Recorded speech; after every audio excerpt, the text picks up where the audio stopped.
এক গরিব চাষি, তার বউ ও তার একটি মেয়ে একটি গ্রামে বসবাস করত। তাদের একটি হাঁস ছিল। সেই হাঁস রোজ ডিম দিত। চাষি সেই ডিম বিক্রি করে সংসার চালাতো। কই গো গিন্নি,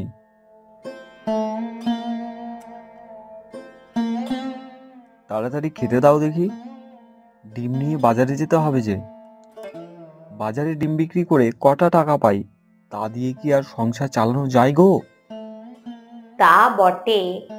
এসো এসো, তাড়াতাড়ি খেয়ে নে, বাজারে যাও দেখি। আয় মা টুনি, তুইও খেয়ে নে। কি রেঁধেছো মা? কি আর রাঁধবো রে মা, সেই সেদ্ধ ভাত।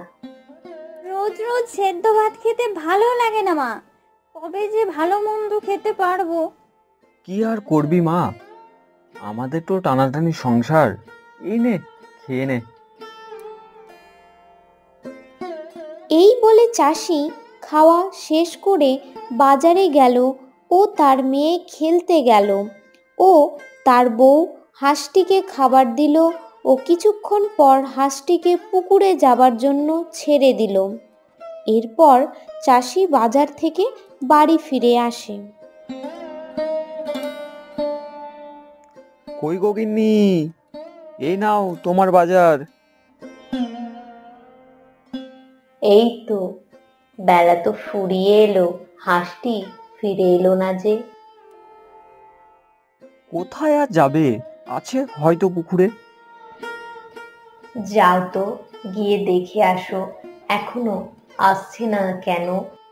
এরপর চাষি হাঁটতে হাঁটতে হাঁসের খোঁজে পুকুরে গেল। গিয়ে দেখে পুকুরে হাঁসটি নেই। চাষি হতাশা হয়ে এদিক ওদিক হাঁসটিকে খুঁজতে শুরু করলো। এই যে নিমাইদা, আপনি কি খুঁজছেন? দেখো না, বেলা ফুরিয়ে এলো, তবুও হাঁসটি বাড়ি ফেরার নাম নেই। তাই হাঁসটিকে খুঁজে বেড়াচ্ছি। তা আর বলো না দাদা, শিয়ালের যা উপদ্রব বেড়েছে, দিনকে দিন হাঁসের সংখ্যাই কমে যাচ্ছে। তাই তো মনে হচ্ছে, আমার হাঁসটিকেও খেয়ে ফেললো না তো? এরপর সেই লোকটি সেখান থেকে চলে গেল। চাষি হতাশার সাথে হাঁসটিকে এদিক সেদিক খুঁজতে থাকলো। কিছুক্ষণ পর দেখলো হাঁসটি পুকুর পাড়ে মৃত অবস্থায় পড়ে রয়েছে। হায় রে, সর্বনাশ হয়ে গেল। এই যে হাঁসটি ছিল আমার একমাত্র সম্বল। হায় রে হায়, কি পোড়া কপাল আমার। কিভাবে এবার আমি সংসারটা চালাবো? এই বলে চাষি মন খারাপ করে বাড়ি ফিরে এলো। এসে বউ ও মেয়েকে সব ঘটনা বলল। হায় হায় হায়, এ কি অঘটন ঘটলো আমাদের। একটি মাত্র সম্বল ছিল গো, সেটাও ভগবান কেড়ে নিল। চাষি মন খারাপ করে বাগানের দিকে গেল ও একটি গাছের নিচে বসে পড়ল। এরপর হঠাৎ এক বুড়ি এলো। কি গো বাছা, তুমি গাছের গুড়িতে বসে কি করছো গো? কি আর বলি বুড়িমা তোমায়, আমার সংসার চালানো যে বড়ই কঠিন। কি হয়েছে বাছা? এরপর সমস্ত ঘটনা বুড়িমাকে বলে। সব ঘটনা শুনে ও তার কষ্টের কথা শুনে বুড়িমা তাকে একটি হাঁস দিল। এই নেও বাবা, এই হাঁসটি নেও। হাঁসটির ডিম বিক্রি করে তুমি সংসার চালাবে। এই বলে চাষি আনন্দের সাথে হাঁসটিকে নিয়ে হাঁটতে হাঁটতে বাড়ির দিকে রওনা দিল।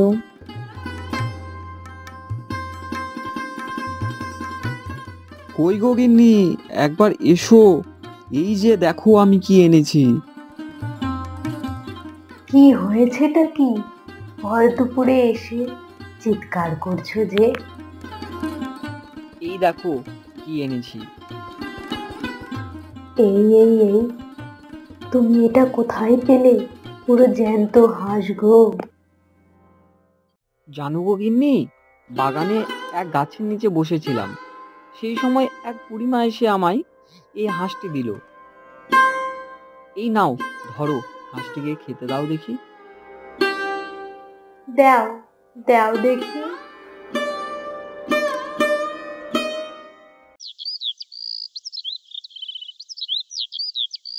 এরপর সন্ধে নেমে এলো। চাষি ও তার বউ ও তার মেয়ে খেয়ে দিয়ে শুয়ে পড়ল।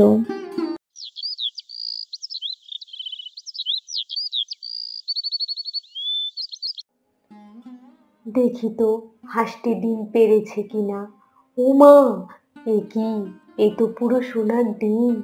কই গো, কই গেলে? কি অবাক করা কাণ্ড ঘটেছে, আসবে দেখো।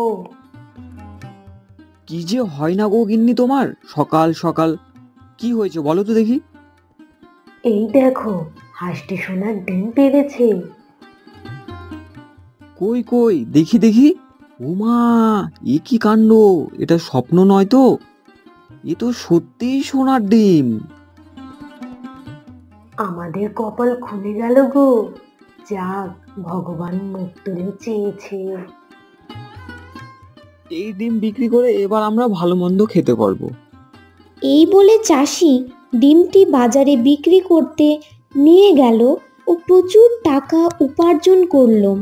সেই টাকা দিয়ে গরিব চাষি সুখে সংসার করতে লাগলো ও ধীরে ধীরে বড়লোক হতে থাকলো।